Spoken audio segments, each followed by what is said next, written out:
This week on the Frame Savers, I did not inhale. Get it? It's like Clinton, Yeah, it is. It's like Clinton in but a it's lot of ways. Kirby. But it's Thank you. I Kirby. like my shirt too. I think it's a good shirt. Okay, I can do the open. Go for it.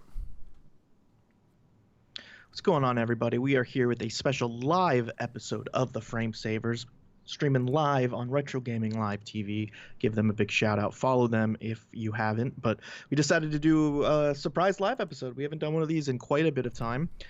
Before we dive into what game we are talking about for episode 46, Chad, what have you been up to? I've been going really hard on Bible adventures, which is not really uh, not a good thing for me. It's Yeah. not good for my sanity. I've been working really hard on a game that mistreats me regularly, and I also hmm just got done last night playing 7.5 hours of Superman 64. So I would say that my life is it's not on an upward path. Maybe downward spiral is the better way to describe it. I cannot believe I missed the Superman 64 stream. I'm so bummed right There's now. only 7.5 hours. You can just go back and watch the VOD. Okay, cool. I have been working on Azure Striker Gunvolt 2 for my SGDQ run, so I've been kind of doing a bunch of attempts on that, and then a little bit of Avenging Spirit for the same reason. Other than that, I did try and do a little Super Mario All Stars with you guys blind, and that was pretty fun. So I might pick that up a bit more. Chad and I will be on the commentary team for that for SGDQ, so I figured I should play it, Does this and episode it's a come lot of out? fun. Does this episode come out before or after SGDQ? This comes out Wednesday, so Wow, that's really soon. so 4 days Um, ago now. well, that's cool. So yeah, we'll be on the commentary team for the 2D Mario Warpless Relay, which is going to be a ton of fun. Yeah, I can't wait to do that. So, just kind of a nice segue into the upcoming community events. We've got SGDQ coming up July 2nd to the 9th. You can find that at twitch.tv/games done quick. That's going to be a ton of fun. I'll be doing 2 runs. There's going to be a lot of commentary from Chad and I, and just be really awesome runs for good cause for Doctors Without Borders. Right after that, the next weekend, there's something called Handheld Heroes starting July 14th. It's through that weekend. It's Friday, Saturday, and Sunday, and that can be found on twitch.tv/speedgaming. That's going to be all handheld games. So Game Boy, Game Boy Color, Game Boy Advance, 3DS, DS, I think some Game Gear runs, stuff like that. I'll be doing a couple of runs for that as well. So that's going to be a ton of fun. So make sure to check that out. But this week, right now, we are talking about a pretty awesome Super Nintendo game called Kirby Superstar. Chad, why did we choose to talk about Kirby? Well, there's a lot of different Kirby games that have gotten a lot of attention from the speedrunning community, and for some reason, we've avoided a lot of it.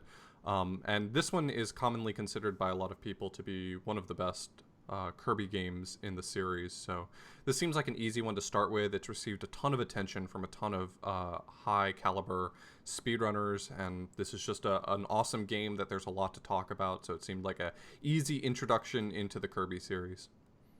Definitely. I remember getting this game when it came out and just having a ton of fun with it. It has a bunch of different games in it that you can play that are fairly different from each other. So it felt like a very large game when it came out when I was a kid. Just a ton of fun. I had grown up playing Kirby's Adventure, so I was a fan, and it's just pretty funny. We've done probably 3 Zelda episodes, we've done 3 Mega Man episodes, but no Kirby episodes yet. So it was about time. Yeah, So let's get some of that music stuck in your head, and then tell you about the game. Okay. You want to put in the timestamp? All right, I guess I can. yeah. You put in the timestamp. I'm copying YKB's question. You put it. You put the stamp in it. Good call. All right, I got your question, YKB. All right, well, I'll get started. So we're talking about Kirby Superstar. This was a game that was developed by HAL Laboratory and published by Nintendo in Japan. It had the title Hoshi no Kirby Super Deluxe, which is Kirby of the Stars Super Deluxe, and it was released in March of 1996. Now, this game was directed by Masahiro Sakurai, and it was produced by interestingly, Satoru Iwata, which was at the time, he was at the time the president of HAL Laboratories. He was actually recommended to be made president of HAL Laboratories by Shigeru Miyamoto, who was the other producer for this game, and he was the manager of what was previously Nintendo's R&D 4, but he eventually became the manager of the group that was retitled to be Nintendo EAD, which is Entertainment Analysis and Development, and he ran their software development department, which was responsible for producing a ton of really great games at the time. This game was the fourth non-spin-off in the Kirby series. I always seem to forget Kirby's Dream Land 2 came out before this game. It was Kirby's Dream Land, then Kirby's Adventure, and then Kirby's Dream Land 2. But between all of those games, there were games like Kirby's Block Ball, Kirby's Avalanche, Kirby's Dream Course, just like a ton of spin-offs. Like Kirby has probably... Pinball. Yeah, Kirby has probably received more spin-offs than any other series I've ever seen. It's crazy. Absolutely. So this game was released in North America shortly after in September of 1996, and it was released in Europe with the title Kirby's Fun Pack in January 1997. I found that really interesting that it got such an unassuming name like Kirby's Fun Pack. Just it does not at all sound like the sort of game I would want to pick up if I were. That sounds like you're gonna play like solitaire A and coloring maybe like game, dots and boxes, it's Othello. Here is Kirby's shovelware for the Super Nintendo. That's what it sounds like. So it got a ton of re-releases. There was in 2009, 2010, it was re-released for the Wii Virtual Console, and in 2013, it was released for the Wii U Virtual Console. Interestingly, when it was re-released for the Virtual Console in Europe, it was released as Kirby Superstar, not Kirby's Fun Pack. I guess they finally decided to unify the branding in that way. And it was included actually as part of Kirby's Dream Collection for the Wii in 2012, which was a compilation pack of games that were released for the series' 20th anniversary. And this game was a huge commercial success. It sold over 1 million copies in Japan. It was widely considered to be one of the best games in the franchise. It received tons of critical success as well from a lot of different outlets, including the remake. Yeah. So the gameplay for this game is pretty similar to most Kirby games, but we've never talked about one. We assume everybody listening has probably played a Kirby game. They're pretty widespread in popularity, but this includes Kirby's popular ability to copy enemies' abilities by inhaling them and swallowing them, and as well as a mixer, which is basically a roulette that happens, or like a slot machine when you inhale two enemies at the same time. It'll allow you to get any power-up that exists in the game at random. This game kind of has a really cool, unique feature that I guess kind of ends up being more frustrating than useful unless you're playing two-player, but you can sacrifice your power-up and create a helper, and the helper has AI and is controlled by the computer unless you're playing two-player, and basically can assist you in battle, so that's pretty cool.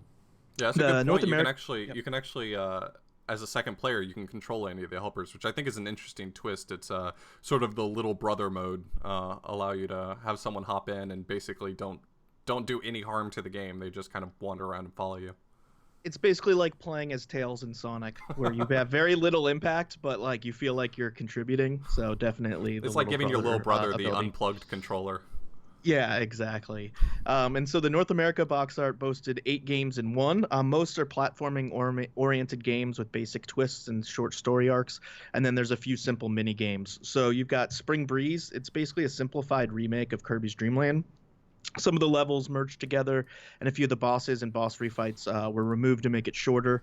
Kind of funny to think of anything shorter than Kirby's Dream Land. But Dynablade is a 4-level platformer where Kirby must stop Dynablade, who's this giant bird, from disturbing Dreamland's crops. You have Gourmet Race, which is a 3-stage race of increasing length against King DDD, the main antagonist in the Kirby series.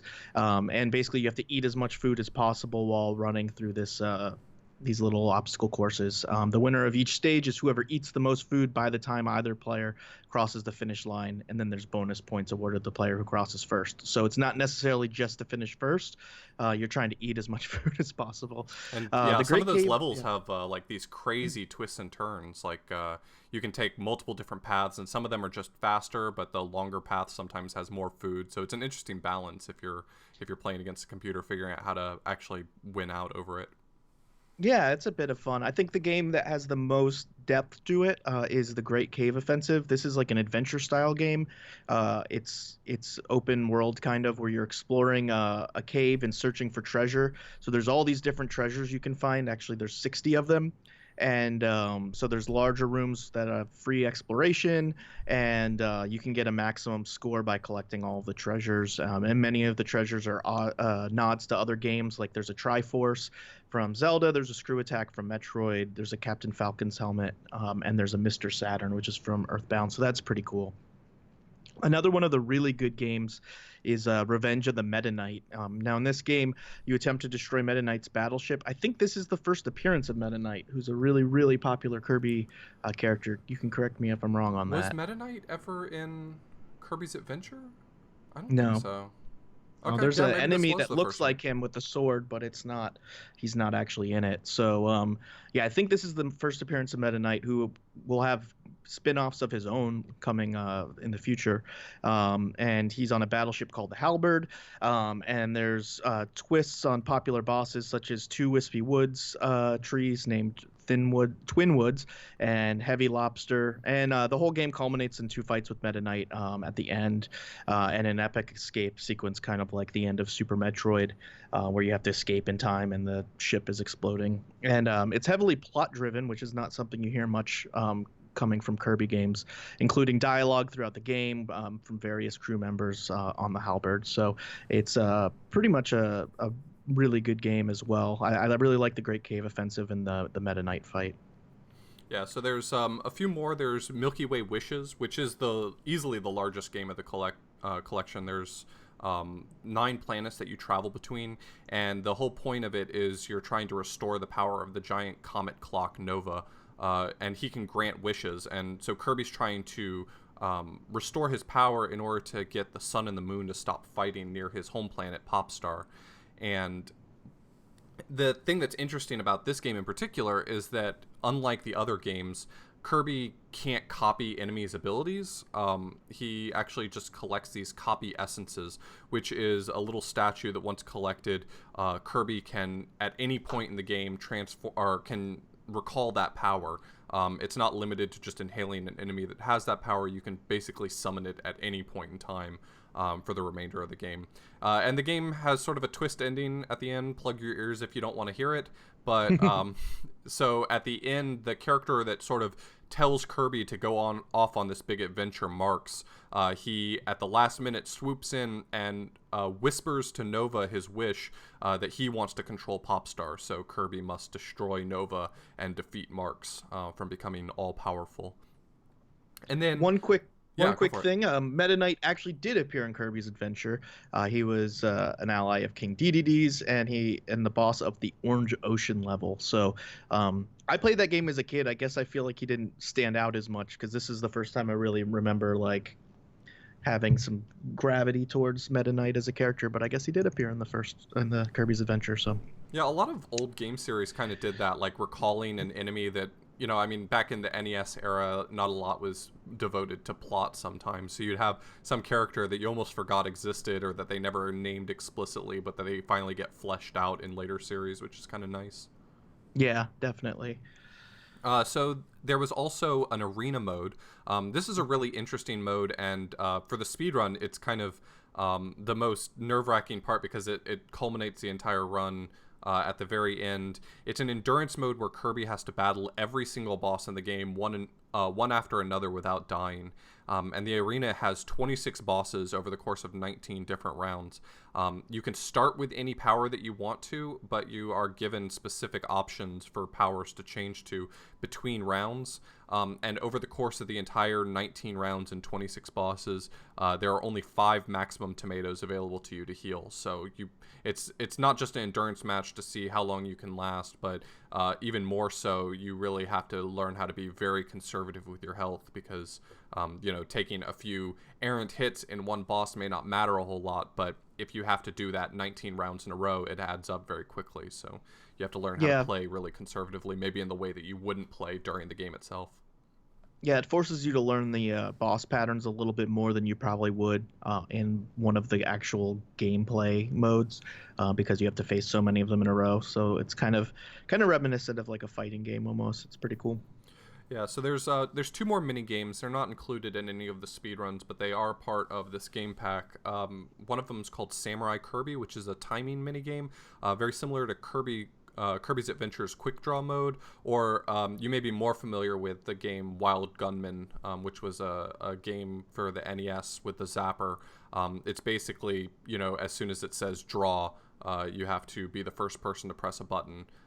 So it's very reminiscent of that style of gameplay. And then there was also Yep. the Megaton Punch, which is this timing game where the player has to time button presses, three different button presses, I think it is, for each round. And if you nail the timing on all of them, you punch a crack through the planet. And the more accurate you are, the deeper the crack goes. And there's two of you doing it, so you just want to do better than your opponent. That's basically how it works. Yeah, I think you start off with some smaller things to punch through, and then eventually the last round is punching through the planet. These games might sound a bit lame, but at least when I was a kid, I really did enjoy like the mini games, even though they're very limited in scope. They were a lot of fun, and they do present a decent bit of challenge as they get more difficult. So they're definitely not just complete throw-ins. They have good graphics and effects, and they're pretty enjoyable. They're also basically the main source of two-player content for this game because both of them, I believe, are two players and allow you to actually go head-to-head with a friend rather than it just being this sort of inert, impotent sort of cooperative mode. Yeah, yeah.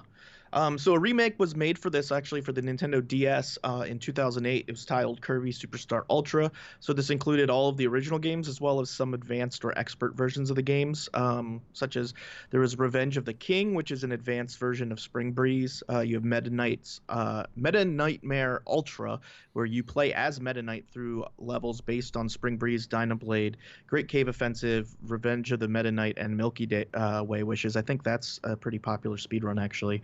Helper to Hero, which is the arena mode, but you play as the helper characters. True Arena, which is the arena mode with Kirby Superstar Ultra exclusive bosses added. And then there's three new sub games. And this included some 3D FMV cutscenes for the games. And it became a Famitsu Gold title in 2008, which is an award given out by Japanese magazine Famitsu. As 2009, it sold more than 1 million copies in Japan, becoming the ninth best-selling game of Japan and the fifth best-selling game on the Nintendo DS in the US. So this was a really popular game for people to revisit on the go with the Nintendo DS. Yeah, a lot of content from this game actually spun off into other series as well. The music's been remixed and used in a ton of different places. I was reading about it. I didn't remember it specifically, but apparently there is a stage in Super Smash Bros. 4, Super Smash Bros. For the Wii U and Nintendo 3DS, that's based on Great Cave Offensive, which is one of the larger stages that supports up to 8 players. So it's kind of cool that a lot of this stuff just keeps coming back over and over. And obviously, this is perhaps where a lot of Kirby characters that we've come to know and love have sort of gotten fleshed out properly. So this is where Meta Knight got fleshed out properly. King DDD got a lot more personality as of this one, and then a lot of the helpers became sort of mainline characters. So Waddle Dee became a character that was better understood, and a lot of the other helper characters just got fleshed out a little better. Definitely. Do you want to talk about which games in this were your favorites or are your favorites? Well, I always liked Dynablade because it felt like it had the perfect length. I know a while Hmm. ago, and by a while ago I mean like 3 years ago, me and Sky were just doing like single game speedruns. We were having fun just trying to do Dynablade as fast as possible and Spring Breeze as Yep. fast as possible. And I found that through the course of like playing through some of them, the one that I enjoyed the most was Dynablade because it's just the right length. It's not too short. Like Spring Breeze is an even shorter version of Kirby's Dream Land, which is basically Yeah. impossible. And games like Great Cave Offensive and Revenge of Meta Knight are actually fairly hefty games that you have to put a lot of time into to understand. And I really enjoyed Dynablade myself. As far as the mechanics go, I thought Great Cave Offensive was a ton of fun. Just sort of taking a twist on just being a straight platformer and allowing you to kind of adventure around and find these hidden chests and stuff like that. I thought that was a ton of fun. Yeah, that's actually how I followed Sky. She got hosted by TMR, and she was doing runs of this game, so that's kind of funny. I would say my favorites are the Great Cave Offensive. It just felt really big and epic to me as a kid, trying to find the different treasures. There's a bunch of puzzles in it, and it was a little bit more than just kind of go left to right and beat the game. I loved Kirby's Adventure as a kid, so I was already a Kirby fan, but I really liked that one. It just felt a lot more large and really a lot of fun. And then the Meta Knight one was also really good, just because it had cool cutscenes and dialogue and stuff. So I had a really good time with that one. Yeah, I think it's really interesting. I don't think I've ever played Revenge of Meta Knight on the on Kirby Superstar, the US version. Like, I've watched speedruns of this, but the speedruns always use the Japanese version, so I actually don't know what all the plot is for Kirby Superstar. And I think that it'd probably be a lot of fun to just see what that's all about, but I missed out on that as a kid. Yeah. Well, I enjoyed it quite a bit. I haven't gone back to play it in some time, but at least as a kid, it seemed challenging and big. Stuff like the Great Cave Offensive, but obviously this game's a little bit easier than most games being a Kirby game. But let's go ahead and take a quick break, listen to some of that hot music, and then we can rate the game. Are we not running the video for any particular reason? Because I forgot to hit play on it. Oh, okay. I can hit play on it now. That seems like a good reason. That's understandable. I was juggling 10 different windows and I just forgot to turn it on. You don't know my life. Understandable. You just do not understand my life. I just realized. I was just trying to point it out, you know. I appreciate you. All right. Do we wanna put the timestamp and then we'll talk about ratings? Yeah, I'll let you kick this off. Okay. It was all on purpose. That's right.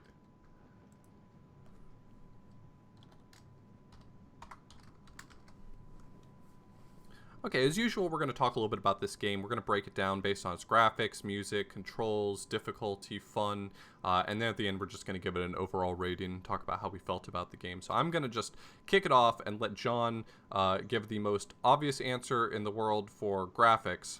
This one is a slam dunk. Go for it, bud. Yeah, I mean, this is your typical Kirby game with a lot of color, a lot of unique characters. It's very cute. It's very beautiful. Obviously, the graphics are largely upgraded from like Kirby's Adventure.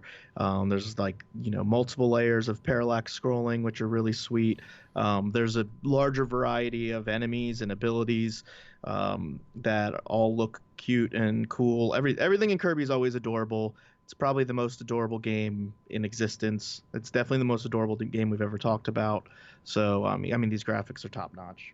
Yeah, the Kirby games are always super polished. I mean, if I were asked to talk about the graphics for a game like Kirby's Adventure, I would say that they are, pretty much 100% perfect, and this just took Kirby's Adventure and multiplied it by 100. It just did everything absolutely right. It's colorful. It's just talking about the visuals in particular, there's nothing confusing about the visuals. It's not one of those situations where it hides a lot of things by using overly flowery graphics or things like that. I think it just works really well. It works well for a Kirby game, and it works well for a Super Nintendo game, and it's hard to name a game that does graphics better than this. Yeah, and everybody, like, all of Kirby's animations and stuff in this game in particular are like really good. Like, we're watching the video here, and just like very emotive. The bosses, when they get killed, their mouths are wide open gaping, or like Kirby falls from the sky and he like squishes into the ground. Like, it's just very detailed. There's a lot of small touches that kind of just make it even more of like a charming game. Exactly. Music and sound, my friend. I mean, this has an A+ soundtrack. It's so easy to just get hung up on the soundtrack. I'm gonna let you go on and on about the soundtrack, but I want to say that I think the sound effects for this game are fantastic. All of the power-ups have their own unique sounds, and they're so well done. And then on top of that, all the enemies sort of make their own different sounds. It's just really it's a really polished sound design for this game. Obviously, I think this has one of the best soundtracks for the Super Nintendo. Kirby music is always an earbug. It always gets stuck in your head, and you end up humming along to it. Even if you end up playing it for 6 hours, you're going to be humming along the whole time and not at all hating it. It's just fantastic. Yeah, what the Kirby games do really well, I think, is tie the mood of the game to the music so aptly. Like the music is so jovial and cute and sweet and playful, and it just kind of makes the game, I guess, even take on those qualities itself, along with the graphics, and the difficulty. All of it comes together to just be more cute than it is difficult. It's not a These games obviously are not the most challenging games, but the music and graphics make them so playful that I think they're so much more fun than they would be if you were playing another game that was this easy. I guess I guess I didn't articulate that quite well, but I think you know what I mean. Yeah. Yeah, a lot of and just the music, like you said, is top notch and gets stuck in your head very easily. It was already stuck in my head at the beginning of this podcast, and I hadn't played it in a long time. But just remembering that it exists gets it going again. So as far as controls and gameplay, I do want to say one thing. One thing that I've the biggest thing that I've my biggest criticism for Kirby games historically has always been that I'm not a big fan of the pacing.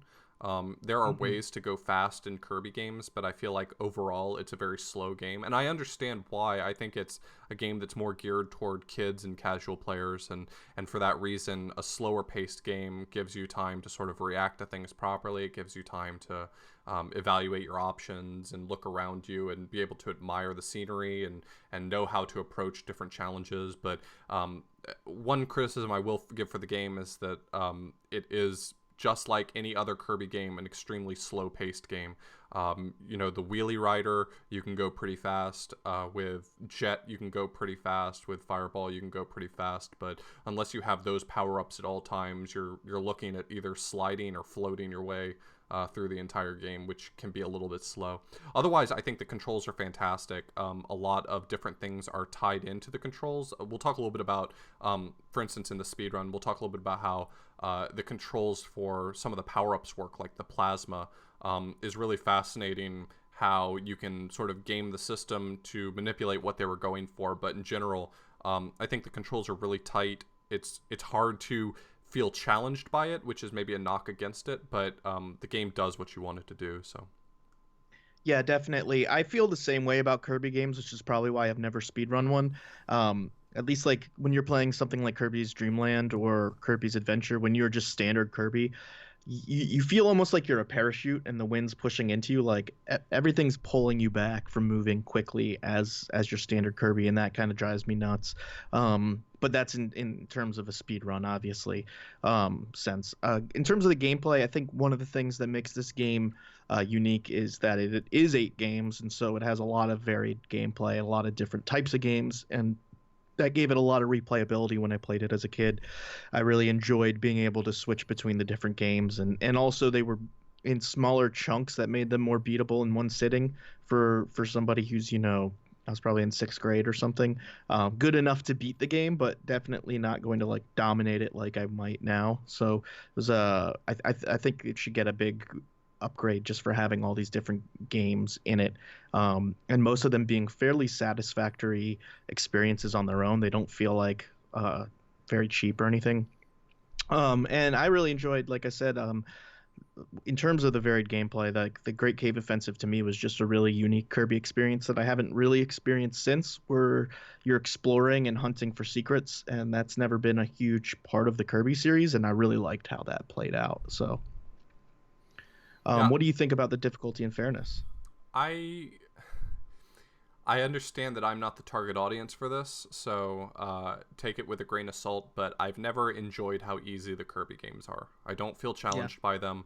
I don't think that that's necessarily a knock on the games. I think that they are not targeted toward me. They're targeted toward younger players and more casual players.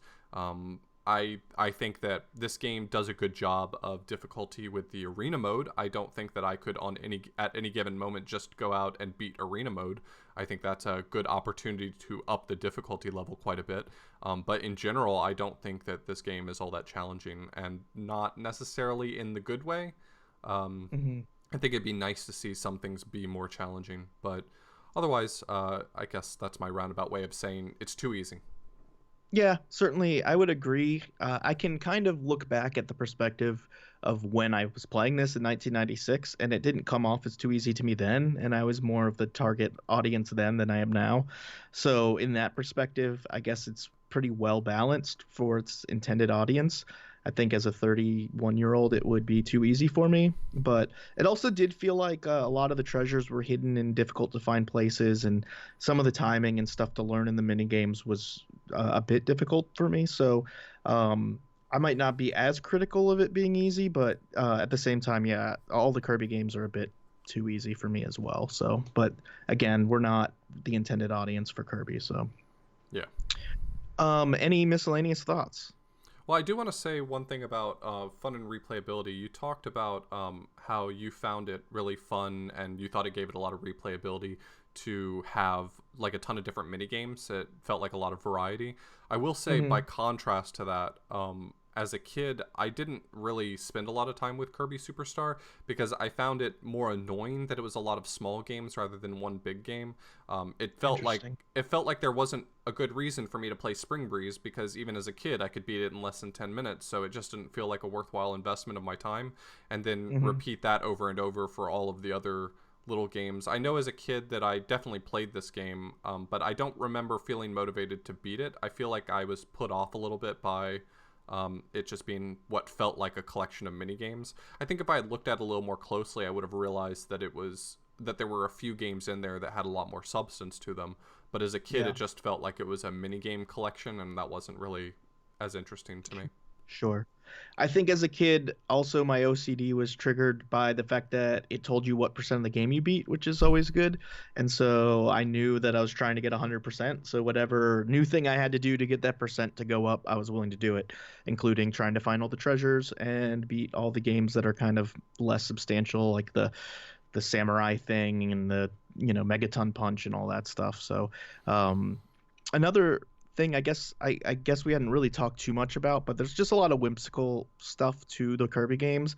I'm specifically remembering the scenes where you're basically the bosses you're fighting are in a DOS window almost, Oh yeah, and appearing, and they're giving you these different stats of like it's being like every boss you kill, it's like your intelligence goes up five. Like obviously, it doesn't actually impact Kirby in any ways, but it'll be like, oh, and your your ability to do this is up ten three percent, and three star bits plus five. yeah. So I thought that was really cute and funny at the time, and just kind of whimsical stuff like that that you can enjoy from a Kirby game that maybe can be more playful about itself. So what would you give the overall rating of this from 0 to 10? Well, I think that I have to knock off a few points just because I find it too easy, maybe too far in that direction of being.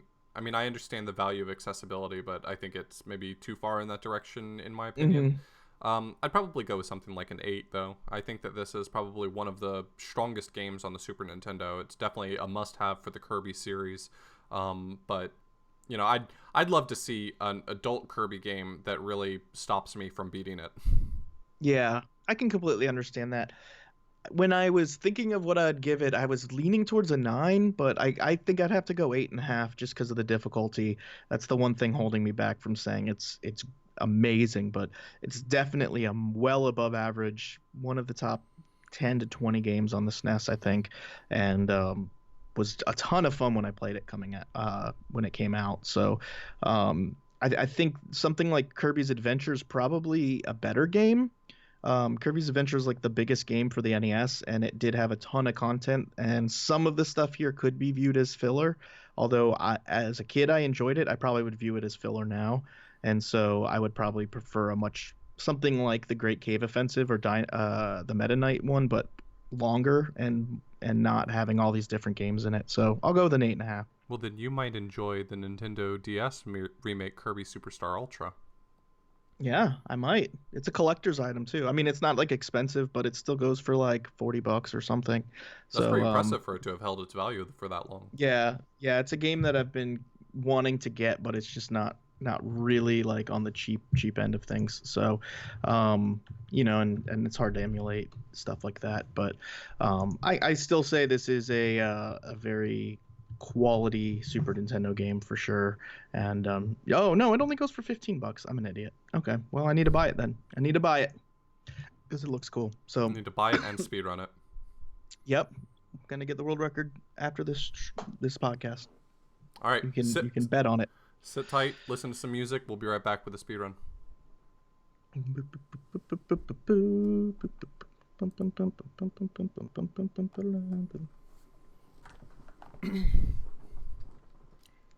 Yeah, my notes for the speedrun are a little bit sparse. This will probably end up being about an hour-long recording, which is fine. Maybe a little longer if we get some Q&A. Nod to the chat right now. Yeah, I know that music wasn't Kirby. I can't remember what it was, but it popped in my head. Isn't that Green Greens from... Oh, no. Sorry. Isn't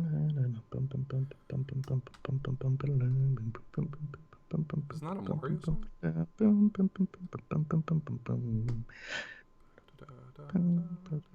That's Super Mario World. Yeah, I know, and it was... Once you start humming it, I had to start humming it, and it's driving me nuts. Welcome to what happens in between segments for the podcast, everybody. Yeah, this is what we sit here and do while we're waiting. Yep, it's Danger Zone. It's definitely Danger Zone. I can kick this off. Yeah, go for it. And then, okay. So diving into the speedrun discussion, this game has actually seen a lot of love from the speedrunning community at various GDQs. 100% run was done by Countdown at SGDQ 2014. There was a 100% race between OXWAS and I don't know how he pronounces that. And Used Pizza. Oxwas and Used Pizza at AGDQ 2015. Another 100% run by Used Pizza at SGDQ 2015. And then a big 100% race between Countdown, Used Pizza, ZZZ, Honky, and Suzuribako at AGDQ 2017. So this is a pretty much a staple of GDQs. The world record, there's two main categories. There's any percent, that's by ZZZ Honky at 35.53, and then there's a 100% world record at 112.59, also by ZZZ Honky. And then Gourmet Race, additional switches in Dyna, Arena, Treasures in GC powers. What does that mean? I don't know what that means. I started reading it. I don't know what it meant. No, you're fine. So this is what is added in for 100% for the category. So the changes between any percent and 100% are in 100% you have to do Gourmet Race. There's a few additional switches that you have to hit in Dynablade, which add to your percentage counter. You're required to do the Arena, and there are some treasures. You have to get all of the treasures in Great Cave Offensive, as well as all of the power essences in Milky Way Wishes. If you get all of those, in addition to just beating the stages that end up unlocking the credits, you'll get 100% in Kirby Superstar. So you'll see 100% even though you haven't beaten the Megaton Punch or the Samurai Showdown thing. Yeah, neither of those are required for the actual percentage counter. Interesting. So do you want to talk about some of the techniques used for speedrunning in this game? Yeah, a lot of the games actually, since it's all based on the same engine for the most part with some minor changes, the same techniques ended up getting used over and over throughout the entire run. So the first and probably most well-known technique for the speedrun is the mixer. So the mixer was first introduced in Kirby's Adventure, and it's basically anytime you inhale two enemies that are capable of giving you a power, instead of choosing one or the other, it gives you the mixer, which is a roulette where it rotates through all possible power-ups, and each one sort of shows up for 4 frames, and whenever you hit A or any button during that 4-frame window, you'll get that power up. And so you have 4 frames to choose the one that you actually want. It seems random if you are just playing this casually, but it can completely be controlled. Speedrunners are capable of getting exactly the power up they want every single time. Yeah, this is similar to when we did Final Fantasy VII and talked about the difference between slots and no slots, where there's a power-up that basically has a slot machine and for all intents and purposes is supposed to be random, but obviously speedrunning has hacked that and is able to pick the exact upgrade you want. And it's super useful, obviously, because there's plenty of upgrades in the roulette that are not available, in those sections that you're at. So you can get something like the jet or something like the plasma thing in parts where you wouldn't be able to get them, and hopefully hold on to them throughout the run, which is probably a struggle of running it, I would think. Yeah, the roulette wheel, it starts at a different place based on which enemies you inhale. So a speedrunner is going to know, based on what enemies they inhale, what power-ups, or what power-up the roulette wheel is going to start on. There's a lot of different ways to try to stop it at the right time. You can kind of do these empty taps on the controller to find the rhythm of the roulette and try to hit the button at the right time. There's sort of visual cues people will find, like when I see this power up, I know it's this many frames until the one I want is hit, and I know how long it takes me to react. So that's another way that people sometimes do it. And the typical speedrun for this game does the mixer about 4 times, I think, best I can tell. And the main reason for doing that is because the jet power is not available very often throughout the game, and it actually allows you to skip some stuff. So just jumping right into what the jet can do, it's a super powerful weapon. The ability to crash dive and hit with the turbo, to hit enemies with these, it's actually really strong and allows bosses to be killed pretty quickly.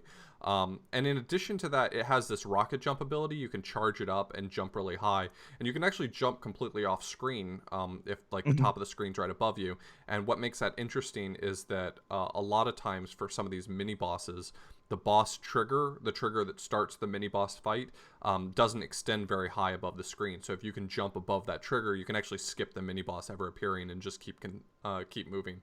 I know that happens a lot in some of the games like Dynablade.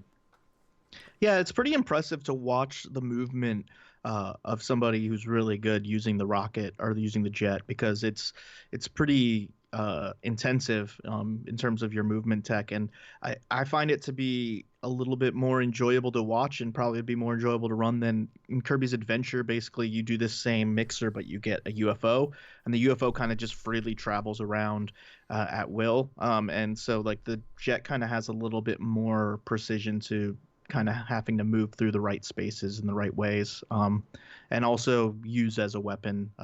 It's pretty powerful and can take care of bosses pretty quickly. So it's pretty cool. Yeah, there's really no serious attention given to these, like to a no mixer category.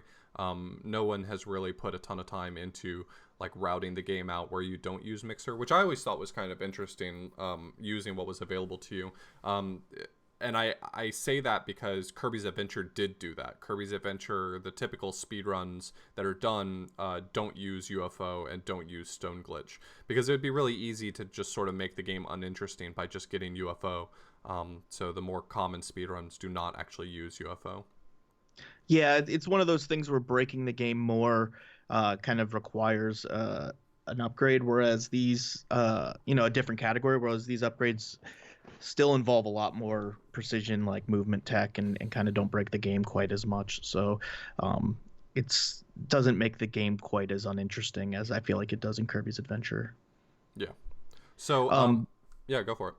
Oh, I was just gonna say, so tell us about the plasma attack, because that's the other main thing that you switch over to. Yeah, the plasma's the big one for boss kills, just because of how powerful it is. And this is what I was talking about before with controls. So the plasma is a power-up that you get that makes Kirby basically statically charged. And the way that they implemented this static charge is every time you input something on the D-pad, like you change the direction that you're pressing on the D-pad, you gain just a tiny bit more charge. And I think the idea was it was supposed to feel like it's sort of organically powered up as you're running around, and it gets more powerful. So if you've only been running for a second, you'll probably have just like a really weak attack. But if you've been running for a while, you'll have the most powerful, the plasma ball. So speedruns for this game actually just abuse that system completely, since every D-pad input you put in charges it up by one, up to a maximum of 16. You have to put 16 inputs in order to get it to maximum charge. And so the fastest way that speedrunners typically do it is by quickly alternating between diagonals on the D-pad. So if you were to watch a speedrunner's hand when they're using the plasma power-up, they'll quickly alternate between holding the D-pad up left and down right, or up right and down left, whichever they prefer. And you have to do it basically for 4 cycles. So, each direction back and forth is 1 cycle, so it's like 8 moves. And they're doing this so fast. Like if you watch a speedrunner of this game using plasma, they can just constantly shoot off plasma balls. That requires putting in 16 D-pad inputs every single time you want to fire another one, and it's happening at like lightning speed. So it's really impressive to watch when you know what's going on. And the different amounts of charge that you can charge up create these different types of projectiles that do different amounts of damage. And there's like, for instance, if you go to speedrun.com and look at the guides for this game, there's a table that shows how much health each boss has and some recommended combinations. So it'll say something like, okay, so for this boss, you might want to use 4 plasma balls and 1 helix, or 4 helices and 1 arrow, or something like that. And that corresponds to the number of inputs you have to put in to charge it up. And that guarantees getting really optimal boss quick kills that way. Definitely. And I mean, the speedrun doesn't just use those two, though. It seems they use different upgrades as well, like the bird upgrade and different stuff. So there is kind of a variety of power-ups, which is nice to see. There's also a lot of intentional deaths in terms of just kind of death warping when you're in like Great Cave Offensive and you need to get all the items. There's a bunch of intentional deaths to kind of reset you at different checkpoints to optimally route through the different checkpoints. Yeah, the order for the speedrun as well always ends up at Arena, because Arena only unlocks after the credits are done playing. And so the end of the speedrun is sort of the most difficult portion of it, because speedrunners will grab the plasma and will just be going into fight after fight, having to do this plasma charge over and over. I remembered I was watching some of the videos for speedruns of this game, and I thought it was really funny. I was watching, I think it was Used Pizza's PB, and he was like toward the end of the run ahead, and he was like, I think I might stop before Arena because my shoulder's already hurting and I don't want to do Arena. He was on PB pace, and he was like, I might stop this run before Arena. Thank goodness he didn't. Wow. It ended up being his PB, but it is so intense having to do 19 bosses, or 19 rounds, 26 bosses with the plasma. Yeah, I hate mashing D-pad too. I've only played 1 or 2 games where mashing the D-pad was advantageous, and it is just a very unnatural thing to do. So I can't imagine doing a bunch of diagonals on the D-pad like 19 times in a row or whatever it is. Yeah, sounds terrible. There's a video by, I think his name's Stupica. I can't remember what his username is, but he's a prominent Kirby Superstar runner, and he was showing off sort of the suggested inputs for doing plasma. And it was interesting because he was talking about, so like the natural thumb movement would be sort of left to right movement, and so you would prefer to do something like up left to down right. But he was saying if you choose to do it the other way, up right to down left, you can actually use your other hand on the other side of the controller to rock the controller against your thumb, in order you get this like rocking motion like this with your hands going back and forth, where you roll your thumb across the D-pad that way. It's just kind of interesting because that's really not a technique that you see in a lot of speed games, because it's not direct mashing. There's some games that you'll speedrun where you'll have to like mash down or mash left or something like that, but this isn't even that. This is just really quick movement. So like lower level runners will often rotate their thumb around the D-pad, which is a fairly natural movement that people have gotten used to. But like this direct sliding across the D-pad is very different, and it's interesting when games kind of have something like that makes them really unique. I feel like the plasma charge is just so unique for this game. Yeah, definitely.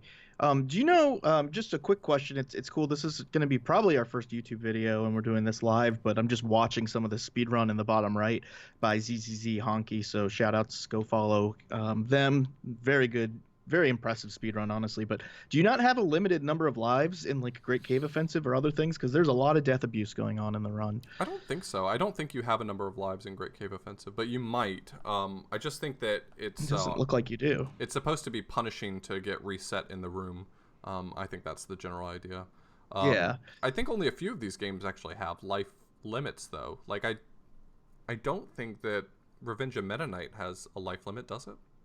I don't know. It's been a while, but I mean, obviously that adds just to how easy these games are. But it's pretty interesting to see just how much death abuse is going on to reset to find the next puzzle. And honestly, the movement in this game is more impressive than I even would have remembered it being from the runs I've watched. So I don't know if I've ever seen it run quite at this high of a level before. So it's pretty awesome to see. Yeah, 88 Do in you have chat any? just mentioned that the credits do offer a very nice 3-minute bathroom break. It's really interesting speedruns that have credits in the middle of the run. Like this isn't even getting into like JRPGs that the timer doesn't stop until the credits are over. But Yeah. there are quite a few speedruns out there where the credits are right in the middle of the run, and I find it very interesting when the credits are in the middle of the run because it does give you kind of a nice break where you can, walk away and use the bathroom, go grab a snack, like all these things that you shouldn't be doing while you're speedrunning, but you get the opportunity to do that way. I think that's really cool. Yeah, I haven't gotten to run any games with that, unfortunately. And Millennium, shout outs to SMRPG, I think still world record holder, says that there's save points in Great Cave Offensive, so that's why you're using the death abuse. So that makes a lot of sense. Do you have any last thoughts about the Kirby Superstar speedrun? No, I think the amount of attention that this game has received, though, definitely speaks volumes to how good of a speedrun this actually is. If you're looking for a speedrun, like if Kirby interests you, but you've seen Kirby's Dream Land and have correctly identified that it sucks, then maybe Kirby Superstar is a good pick for you, because Wow. it has a lot of really Wow. great content, a lot of really great Kirby content, but without the badness. Wow, shots fired. Shots fired at a I call beloved Game Boy game. I call it like I see it. It's a rough speed game It and is. an easy casual game, but People who play that game well are super impressive, and the game just happens to be terrible. oh, okay. And Millennium, okay, you're number two in Super Mario RPG. Sorry, but yeah, I'm impressed by watching this speed run world record video. I think we can't give too much justice just because the number of strats are pretty limited, unless we were doing like a tutorial. But the movement throughout the game is really kind of high level. So I recommend checking it out. We're gonna go ahead and take a quick break, and then we're gonna do some of your live Q&A. You feel good about that? Yeah, yeah. I Okay. think you're right. This is definitely one of those games that it's hard to articulate all of the little points here and there that make it a good speed run, but just watching it Yeah. sells it. All right, I've got Yo, guys, we I've got need two your help. questions We right need some now. Q&A. Yeah, we need a bunch of Q&A, guys. I mean, we can probably work with 3 questions. We have 2 so far. But if you got any more and you want to throw them in at the last second, definitely let us know because we'd love to answer any questions you've got. I guess we can give them like a minute or so. Yeah, we'll give you guys a minute. Yeah, Milnium's still got a really good time, but Albrecht just recently beat him. What? Yep. I don't know. Albrecht came out of nowhere too. That's what's crazy about it. What was my first Kirby experience? That's not a bad one. Hey, by the way, thanks Big Juicy Steak. I saw you mention earlier that you were excited to see a live episode. We were in the middle of a recording, so I couldn't say hi to you, but hi and welcome. And Yeah, this what? was kind of a random, like last second plan to do live, but I think it's good. You got these. Okay. How many more questions? Man, we got a lot of 88 questions. Actually, Take it. They're favorability good is kind of a questions. fun one, but yeah, Yeah, there's definitely. these are a handful of really good questions, so I don't mind having a bunch of 88 questions. If anyone else wants to pop in, we can consolidate some of 88's questions because he's got like 3 of them so far, but we'll get started in like 30 seconds or so, and just go ahead and knock it out of the park. Yeah, I was gonna record with my RGL layout. I mentioned that now because it occurs to me that we're gonna finish this recording with some extra time on RGL, and so it occurs to me I'm gonna probably need to play some games, but my RGL layout wasn't working. So, any more plans for RPG episodes? Hey, really glad that you liked the Dragon Warrior episode. I was telling John that I thought that was one of our best episodes ever. So, it definitely has made me feel more confident to do perhaps some more RPG episodes in the future. I think Final Fantasy VII was really daunting, and Super Mario RPG was great, but Final Fantasy VII felt daunting just because of how big of a game it was. You're But I answering think, the question right now. I'm ready for this dang, content when we're live. dang, Come on now. sorry. Are we doing any more special episodes for SGDQ? This episode will come up Okay, before let's go SGQ. ahead. Yeah, we can. Let's We go can ahead and talk about start. it. Okay, cool. Okay. Yeah, we've got plenty of questions to work with here. Thank you so much for your questions. If any If you more have great more, you ones can pop post out, them. Feel free. Yeah. Okay. You want me to start this or you? you can read the first one, and we'll just alternate. Okay. Go ahead and just put the timestamp in. Okay. Yep.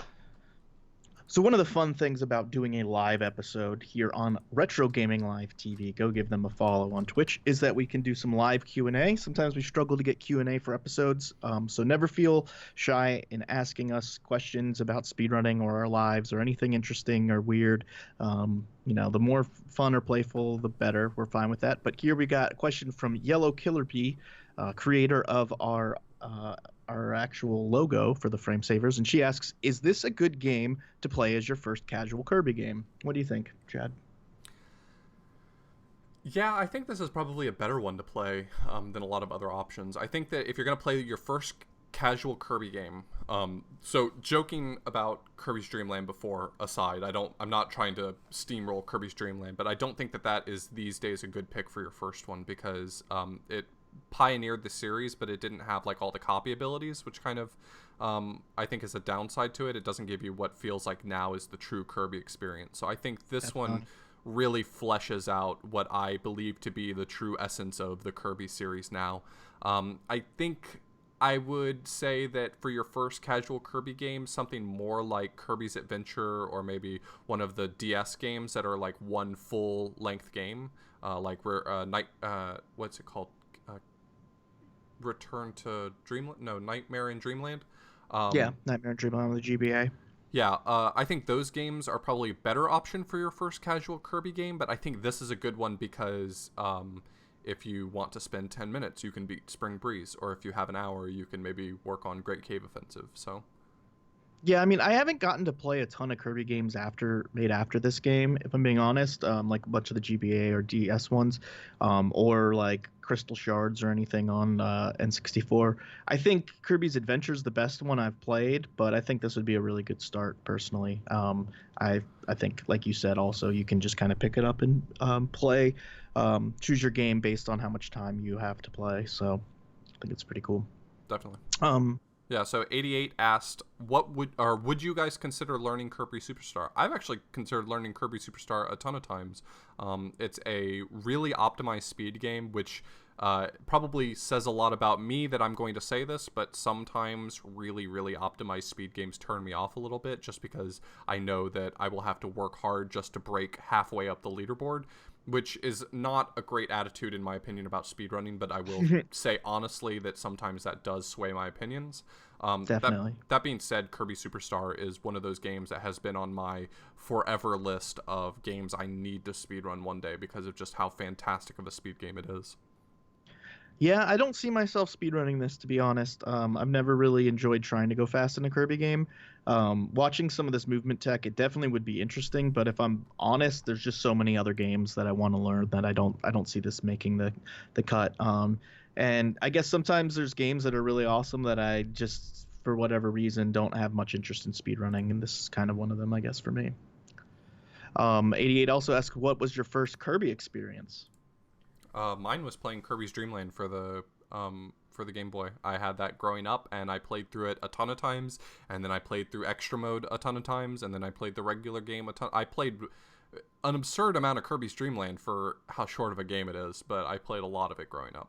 And you said so many bad things about it, too. That's because I do not think it's a very good Kirby game. Pretty messed up. I think my first Kirby experience was Kirby's Adventure. I played that a ton. I made a fake board game based off of it. I really liked it. Everything was really cute. I definitely played. Can we play the board game sometime? I don't think it got completed. I don't think it worked out, unfortunately. But it's one of those adorable games that when you're a kid you like draw little sketches of the characters because it's so cute. And then I think I did play Kirby's Dream Land, but I think I played that after Kirby's Adventure. So I remember playing this and that. I never played Kirby's Dream Land 2 until like a year ago for Game Boy Quest. But this was probably my second or third. Big Juicy Steak says, love listening to you guys. Why, thank you, sir. Why, thank you. Not sure if it's ever been asked before, but what are your thoughts on the differences between speedrunning retro games versus modern games? Well, we've definitely been asked this question before, but it's one of those questions that I think my opinion of it changes from day to day, moment to moment. I've definitely got a bigger passion for speedrunning retro games, and there's a lot of different reasons for that. I think the biggest reason is because a lot of classic retro games end up being very short speedruns, which the nice thing about shorter speedruns is it gives you a lot more opportunity for optimization. It's easier to get a 10-minute game down to its absolute perfect time than it is to get a 3-hour game down to its absolute perfect time. And then in addition to that, another big problem is that I think that a lot of retro games, and this is specifically a comment on 2D games versus 3D games, but I think it kind of fits in here. But I think 2D games tend to be a lot easier to optimize because there's fewer degrees of freedom. The answer to the question, what's the fastest way to do something, is almost always very easily answered. And for that reason, you can really kind of solidify a route that's not going to constantly change out from under you. If you think about a game like Super Mario 64 that has received constant speedrun attention for the past 20 years it's been around, the route for every single level changes from week to week, it feels like. So you can be the best person in the world, and if you stop playing it for a month, someone's going to beat your time just by virtue of you not having the newest ideas. Yeah, I see what you're saying.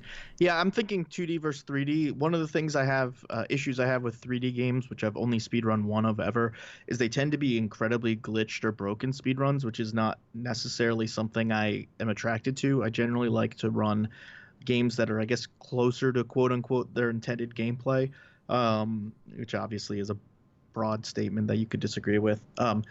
I have speedrun a modern game, and that's Azure Striker Gunvolt 2, which I'll be running at SGDQ, and but that's like a retro-styled new game. So it does also seem like a lot of the new speedruns are generally very broken and don't really display what the game is like at all. Like I think of something like Fallout 3, where you basically beat the game in 10 minutes, even though that game is obviously a much different experience than that.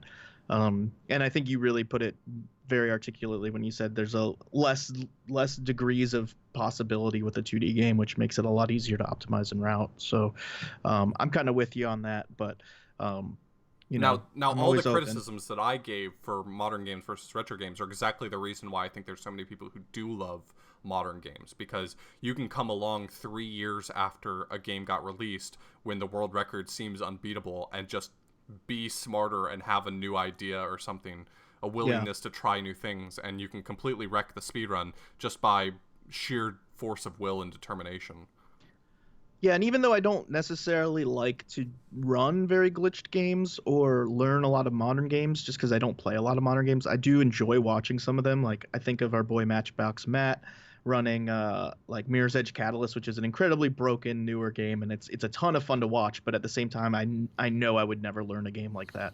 So it's just kind of a preference thing, I think, if anything. Definitely. So 88 wanted to ask us about Kirby Superstar. What is your favorite ability? So of all the abilities that are available in the game, what's your favorite one?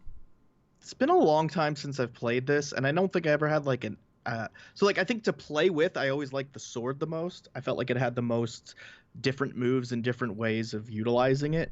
I liked being the snowman to freeze people because that looked cute, and the microphone ones are always really funny because Kirby always does these different singing animations into the mic. But as for just playing with it, I usually like to use the sword. Yeah, I was a big fan of the wheel, but specifically because in Kirby Superstar I liked turning him into a helper and then doing Wheelie Rider, where you can jump on top of him and drive him around like a motorcycle. That was always a ton of fun to me. I forgot about that. That's a ton of fun for sure. And then you can have a sword on it, and then you can joust. Yeah, being Wheelie Rider does not preclude you from being able to have another power-up, so you can basically ride on top of him with whatever power-up you want to. I always just thought that was a ton of fun. But as far as your own power-up, I mean, I probably have to go with one of the boring answers. I always thought that the super overpowered abilities were the most fun, so I had a ton of fun as a kid with Plasma and stuff like that. I liked the bird ability too, like anything that lets you fly and have a little Wing bit is such more a cool range. Wing is such a cool ability. Yeah, you get a lot more range of motion and get to move around and stuff. It's also, I'm thinking the suplex ones where you can pick up enemies and slam them down. Definitely not efficient for a speed run. Kirby Superstar? I know suplex was in Kirby's Adventure. But that's a I really may cool be power remembering up. different. He Yeah, didn't specifically ask about Kirby Superstar. That's just a general ability in that's Kirby true. games. It's true. Also, yeah, 88 mentions, I completely forgot, but when you transform into a rock with the stone ability, you get different statues sometimes. So you'll Yep. get like the strong man, you'll get Mario, you'll get Samus, and it's completely random. So Yeah, that's the fun thing. I used to always like try and cycle through those to see like which statues I could get. Like it's those little touches that I was kind of alluding to just about like the whimsical nature of this game. They didn't obviously have to give you more than one statue to turn into. There's no nobody's going to be complaining when it comes out. Oh, you didn't do this. It's some of those fun little things Nintendo likes to throw you that kind of give their games personality. The Durs Dog asks, any more plans for RPG episodes? The DW, the Dragon Warrior episode was great. Thank you. I think we both really liked how the Dragon Warrior episode came out. After 1 year of doing the podcast, we kind of made an intentional um, thing of doing a bunch of RPG episodes. So after a 1 year anniversary episode, we did Final Fantasy VII and Super Mario RPG. We've done Dragon Warrior. I could definitely see us doing more in the future. I think we should. I think they do take a bit more work, and it's tough because neither of us really speedrun RPGs. So I think that's the kind of the tough disconnect. We need to get good guests scheduled and stuff like that. yeah, we were definitely carried a lot on the back of Ness Cardinality. He was an obvious choice for that episode because not only is he absolutely insane when it comes to his ability in that game, but when I approached him about doing an episode about Dragon Warrior, he could not have been more excited to finally get an opportunity to tell what he considered to be a very epic tale about the history of speedrunning Dragon Warrior. He had notes on notes on notes. He had pages and pages of stuff that he wanted to get through, and I think it turned out in the best possible way for our podcast. I'm so grateful that we were able to be a platform for that story because it was excellent. That being said, just like John said, we're going to naturally be biased toward our own interested and the games that are our own interests and the games that we are interested in. And neither of us are really RPG speedrunners. I've definitely got a short list of a few RPGs that I'd like to speedrun one day, but I've got a long list of lots of games I'd like to speedrun one day that I never get Yeah, around to, so there's no guarantee it'll happen. But we'd like to definitely. cover more of those things because there's a huge number of people out there who love. I mean, just look at the popularity of RPG Limit Break. Like, it would be so great for us to be able to talk about more RPGs. It's just a matter of we need to feel confident in talking about them. Yeah, we really couldn't have done any of our RPG episodes without our guests.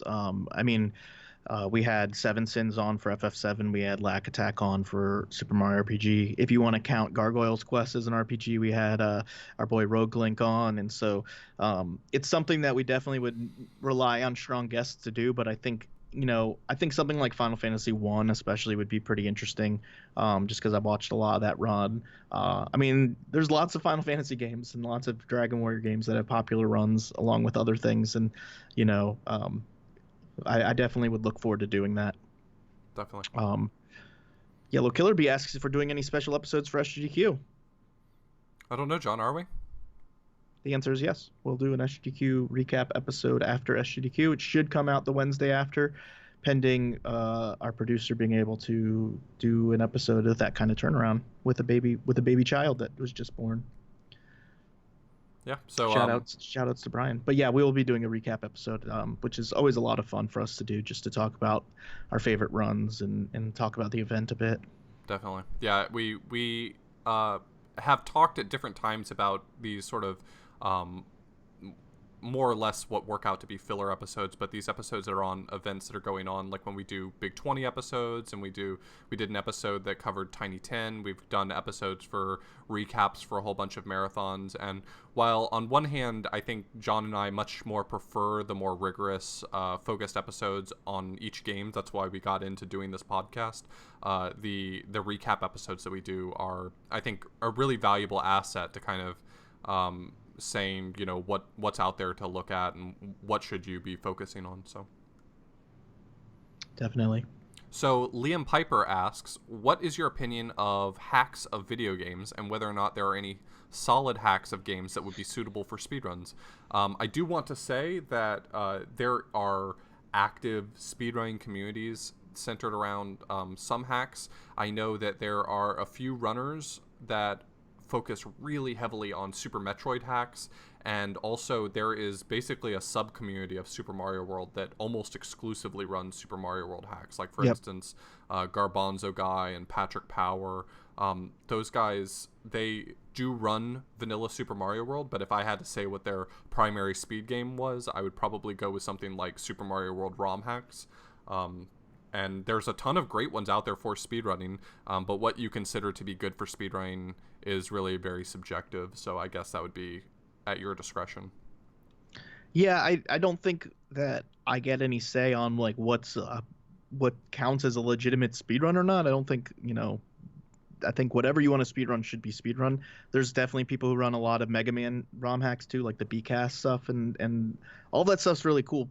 For me personally, I probably won't speedrun anything like that just because I like to stick to stuff that was like traditionally released. But I think it's really cool to see, and they've definitely increased in popularity for like GDQs and stuff. I know somebody was in my chat while I was practicing, said they were speedrunning it sounded like a German ROM hack of Mega Man at SGDQ, so with against BJW. So there's always runs like that in the GDQs, and they're fun to see. But it's never been something that personally appealed to me for speedrunning. But they're lots of fun to watch. Yeah, I mean, you can speedrun anything, so ROM Yeah, hacks are definitely fair game, but it's different people have different attitudes toward speedrunning ROM hacks, so. for sure. Yells Rake asks us, I've heard a lot of people refer to the Kirby series as easy games almost in a negative way. From a speedrun perspective, do you prefer easy games or hard games? I'm going to let you start with this one. I have my answer, but I'm going to let you Hmm. run away with it. I guess I prefer difficult games. I don't know. I don't know if I never really take difficulty into account when I speedrun because um, casual experience being easy or hard doesn't generally translate into the speedrun. A lot of times the easy games become very hard as speedruns, and a lot of times the hard games, once you have all the patterns memorized, become pretty easy. So I guess for me, it doesn't really factor in. I don't know. What about you? So I think one of the things that really draws me to speedrunning is this idea of taking games that are too difficult and making them much easier via speedrunning.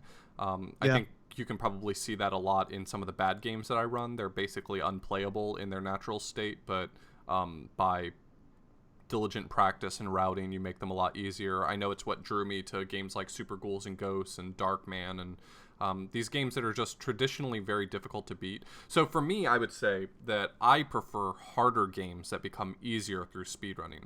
But Interesting. but with the cross section of stuff that I've speedrun, you see it in every direction. You see easy games that stay easy. You see hard games that are just as hard as speedruns, and you see easy games that, by virtue of speedrunning it and trying to do things faster than you're supposed to, become hard in their own right. So I think that there's something for everyone out there. I would say that if, as far as like just all other things equal, what makes me more interested in one game over another, I would say hard games appeal to me more just because I feel like I'm beating the system by getting good at it. Yeah, I could see that. I mean, playing something like Wizards and Warriors X for Game Boy Quest, that game's pretty difficult casually, and it did kind of make me want to speed run it because I'm like, I know this game could be beaten in, 10 to 15 minutes if I just learned everything, but it's so hard casually. So I can definitely get that appeal. I just think mostly the games that I enjoy playing, like how much I enjoy it, goes into account much more than the actual difficulty for some reason. Definitely.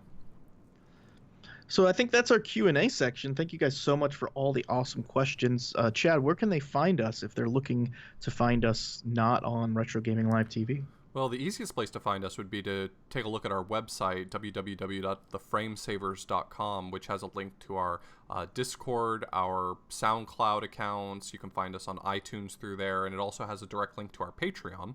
You want to talk a little bit about our Patreon? Yeah, so our Patreon is kind of like a Kickstarter site. It's where you can go ahead and give, monetary contributions to the podcast to help us be paying for our hosting and our producing and the different expenses that come up with doing a podcast. And right now, we have a goal of hitting $150 a month. Hitting $150 a month would unlock us doing an episode on Super Metroid, a game that Chad and I have not played ever, even casually. And so we want to do an episode on that. It's one of the staples of speedrunning in for GDQs and just one of the biggest games in the speed gaming community. So we'd love to hit that goal. We're also always looking for reviews on iTunes, Stitcher, SoundCloud, anywhere you listen to us. It helps boost our visibility to other podcasts, other things, search engines, whatnot. So definitely check that out. Also, would love for you to join our Discord, which you can find that link at theframesavers.com. You can come hang out with us, ask us Q&A, just talk about your speed game or collecting or whatever you want to talk about. Definitely. Chad, where can they find you streaming games? You can find me on Twitch, Twitter, and YouTube at Author Blues. You really can't find me anywhere else. Please don't find me at my house or anything like that. But I do stream on Twitch quite often, mostly bad games, sometimes a good game, but that's usually accidental. Like, I didn't realize it was going to be good before I played it. Yeah. How about you? Mistakes. You can find me at Twitch, Twitter, and Instagram at John Carls. You can find me on YouTube as John Carls1. I do a lot of Game Boy speed running and casual play, along with some other speed games for Super Nintendo, Nintendo, and even some modern stuff. So you can also find our producer Brian at BMorgs TV on Twitter and Twitch. Give him a shout out. Welcome his baby girl Lennon to the world. So congrats to him and his wife on that. Really exciting. He makes this podcast happen. Without him, I don't know how long we would have done the podcast, but it would be over. So shout outs to him. Definitely. And yeah, check out Kirby Superstar. These runs are awesome. Go follow these runners, ZZZ Honky and Used Pizza and the like. They're really talented, and it's a lot of fun to watch. And one final shout out. We are live, as mentioned before, on Retro Gaming Live TV. Definitely give them a follow. A ton of great retro content. Gracious enough to let us record our episode live here, make live Q&A possible, so check them out, twitch.tv/retro gaming live TV. Definitely, and remember, don't inhale. See ya. Boom, boom, boom, boom, boom, boom, boom, boom, boom, boom.